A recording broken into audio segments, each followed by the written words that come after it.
I first met my mentor at the Student Advocacy Center when I was 18 and still had 13 classes left to graduate. It was fall of 2018 and I finally had some hope to be the first person in my family to graduate. But the journey to get to that point, to meet Christina, my mentor, had been tragic. Of course, it was always not that way. I had a mom and dad at first. My mom was my best friend. We cooked so much food together. We would stay up late and cook steak and beans with tortillas for my dad so he could take it to work the next day. I remember we would go to these big sales at CVS. She loved taking us and buying us fun things, but she started to get sick a lot. I was about 7 years old when she had surgery. She had a huge pill bottle and would take her medicine every day. We had to make sure she had her breathing machine.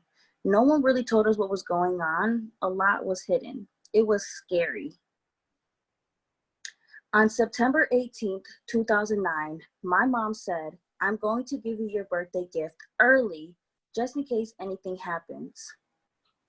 I was so excited, it didn't register. I just opened up the gift. It was real makeup, just what I wanted. It was so cute. The next day was supposed to be a big day. We were supposed to go to Caesarland, like Chuck E. Cheese. It was going to be my first friend party. All of my friends from school were going to be there.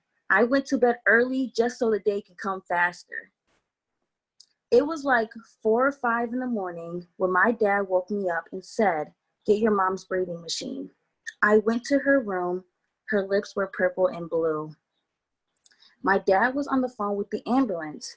They took my mom on a stretcher and I had to get my siblings and I grabbed my birthday bag with the makeup and we went to my grandma's house. I fell asleep. Then my dad came back from the hospital. I asked him where my mom was. He said the angels took her. It was such an emotional day and it really changed everything. I had to grow up. I had to take care of my siblings. Then I failed 3rd grade. The next big thing that happened was when I was 11. I got back from school and my aunt was on the phone talking in Spanish, sounding upset. I put a little bit together and figured out that my dad had been deported. There were 4 of us and they were trying to figure out what was going to happen to us. They took us to our maternal grandma. She was the devil. When we lived with her, she was a miserable person. She hoarded. The house was so dirty. She wanted to deep clean her filthy house. She treated us like slaves. She would withhold food and she would hit us. We didn't even have beds. We slept on a dirty floor of the house. There were roaches, fleas. It was so horrible. I couldn't even believe it. We would try to sneak playing at night. And if she heard us, she would hit us with a back scratcher or a switch. She would call us fat, ugly. She would say we're dirty and useless. She didn't even know why she took us in. We were in that situation for almost 3 years. She tried to adopt us to get more money, so Child Protective Services came to do a home visit. I had to write a note that I don't want to be here. I'm so glad I found a way out. I went to go live with my aunt. Us siblings were split up. It was 2014. I was in middle school and I had a breakdown. I was really only there for a month before ending up in a psychiatric hospital for a week or so. I went 3 or 4 times over the next 2 or 3 years. After trying to kill myself, I went through the spell of being really bad in school, just hanging out with the wrong crowd, cussing teachers, being reckless. I would get suspended for fighting, for swearing. As soon as I said something, the teachers were ready to kick me out. I was on their radar. I got expelled sophomore year for being intoxicated on school property and for selling drugs.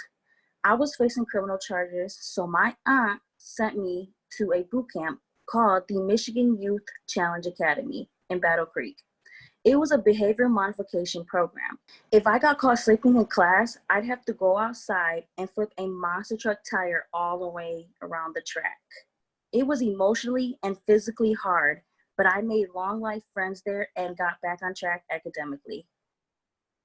When I left and went home with my aunt, I enrolled in alternative school, but I kept getting suspended for my mouth. I eventually got into a fight and was expelled for the second time. That's when my aunt sent me to a group home. And that is when I got sent to Covenant House Academy, considered a last chance school in Detroit. When I first got there, it was all play. I wasn't taking school seriously, but I did want to graduate and wondered how much further I had to go. It took like a month to get my transcript, and I was so excited when I got it. I felt like I actually had a chance to graduate. I actually cried. It seemed like this could happen, but still struggled with motivation. I still wasn't going to school that much. Then I met Christina from the Student Advocacy Center in the office and heard her talking about this mentoring program, and then she became my mentor. We talked about my barriers, and I told her I couldn't do my work at home, so she got me a laptop. She helped me make realistic goals, not faraway goals. I would accomplish that and would make a different goal. She gave me hope. She had faith in me when others didn't. Christina helped me to navigate tricky social situations. I was in a toxic relationship with someone who went to the school. I remember one time we were arguing at school and Christina let me come to her office and do my work there. She kept pushing me. She believed in me. She was the consistent one there every week. Ultimately, I completed 13 classes in a few months and was the first person in my family to graduate high school.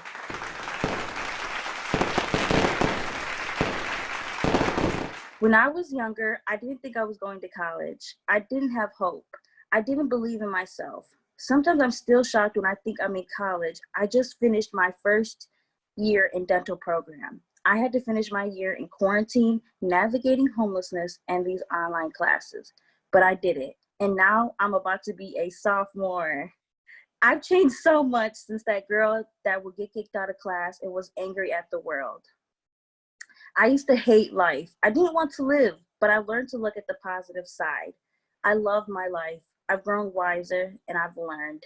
You've got to lose to win. Don't just fight to fight. Let the person win. I've learned to forgive. I wanted something different for myself, and I wanted to show my siblings a different way, and I have.